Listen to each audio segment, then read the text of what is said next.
ন আপোনালোকে নিশ্চয় সকলোৱে গম পাইছে আজি কিছুদিন আগতে টাইপাইৰ সংগঠনে আমাৰ শ্ৰীমন্ত শংকৰদেৱ সংঘৰ প্ৰতীক চিম্বল আৰু সংবিধানখন দাহন কৰিছিল। তেওঁলোকে দাহন কৰি কি প্ৰতিবাদ কৰিব বিচাৰিছিল আমি নাজানো, কিন্তু কথা হ'ল যে আমাৰ হিয়াৰ আমঠু এই সংবিধানখনক তেওঁলোকে অৱমাননা কৰিছে। সেইকাৰণে আমি গোটেই শ্ৰীমন্ত শংকৰদেৱ সংঘৰ সমূহ সংগীয়ে এই কাৰ্যত আমি গৰিহণা দিছোঁ, আৰু লগতে আমি যিহেতু এইটো অসাংবিধানিক কাম কৰিছে, আমি চৰকাৰক ইয়াৰ দ্বাৰাই এই বিহিত ব্যৱস্থা ল'বৰ কাৰণে আমাৰ প্ৰাথমিক, জিলা আৰু মূল এই তিনিওটাই স্তৰতে আমি এই তেওঁলোকৰ ওপৰত এজাহাৰ দাখিল কৰিছোঁ। ইতিমধ্যে জিলা আৰু মূলত হৈ গৈছে। আজিৰ দিনটোত আমি প্ৰাথমিকত আমাৰ এই ওচৰে পাঁজৰে থকা আটাইকেইখন প্ৰাথমিক, ডিগবৈ প্ৰাথমিক আৰু পূৰ্ণানন্দ, বিষ্ণুপুৰ প্ৰাথমিক, পাৱৈ নৱজ্যোতি, পৰমানন্দ প্ৰাথমিক, লক্ষীপথাৰ পৰমান প্ৰাথমিক, এইসকল আটাইকেইখন মিলি আমি ডিগবৈ প্ৰাথমিকত, যিহেতু ডিগবৈ থানাৰ অন্তৰ্ভুক্ত, ইয়াত আমি আমাৰ এজাহাৰ এখন দাখিল কৰিব আহিছোঁ। আৰু আমি ইয়াৰ দ্বাৰা আমি জনাই দিছোঁ যে ইয়াত নিশ্চয় ইয়াত সুমীমাংসা হ'ব আৰু ইয়াৰ ওপৰত এটা বিহিত ব্যৱস্থা ল'ব। সেইকাৰণে আমাৰ এই অনুষ্ঠানটোৰ সমূহ ৰাইজে আজি একত্ৰিত হৈ এই প্ৰতিবাদৰ লগতে আমাৰ এই বিহিত ব্যৱস্থা কৰিবৰ কাৰণে চৰকাৰৰ ওপৰত আমি এই গুহাৰিৰ দ্বাৰা নিবেদন জনাইছোঁ। ইয়াত বিষয়ববী আমাৰ ছেক্ৰেটাৰী, সম্পাদক আৰু সভাপতি প্ৰতিটো প্ৰাথমিকৰে আছে, প্ৰতিখন প্ৰাথমিকৰে। টাইপাইত ইয়াত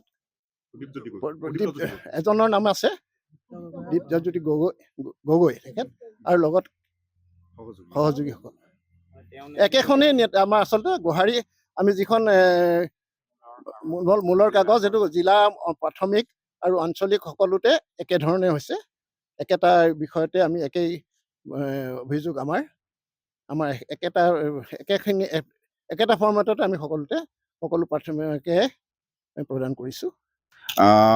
আপোনালোকে নিশ্চয় অৱগত যে শ্ৰীমন্ত শংকৰদেৱ সংঘ হৈছে অসমৰ সকলো জাতি জনগোষ্ঠীৰে পৰিপূৰ্ণ এটা বৃহত্তম, উত্তৰ পূব ভাৰতৰ এটা বৃহত্তম জাতীয় অনুষ্ঠান।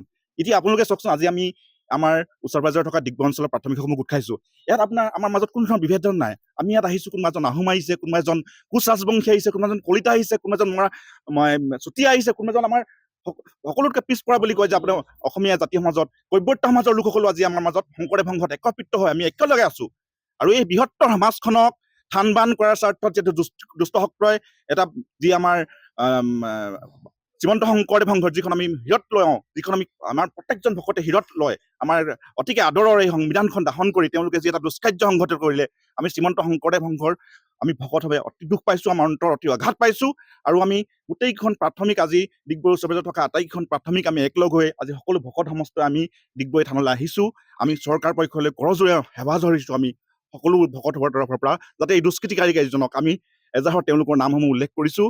আৰু আমি আশা কৰিছোঁ চৰকাৰে আৰু প্ৰশাসনে তেওঁলোকৰ ওপৰত উচিত ব্যৱস্থা গ্ৰহণ কৰক, আৰু উক্ত সংগঠনটোক যাতে ভগৱন্তই প্ৰভু ভগৱন্তই সুমতি প্ৰদান কৰক, তাকে আমি প্ৰাৰ্থনা জনাইছোঁ। কৃষ্ণ।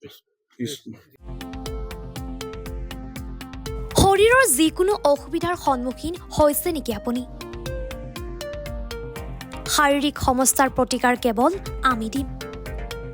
অভিজ্ঞ চিকিৎসকে দিব সুপৰামৰ্শ। প্ৰতি সপ্তাহত থাকিব বিভিন্ন ৰোগৰ বিশেষজ্ঞ চিকিৎসক।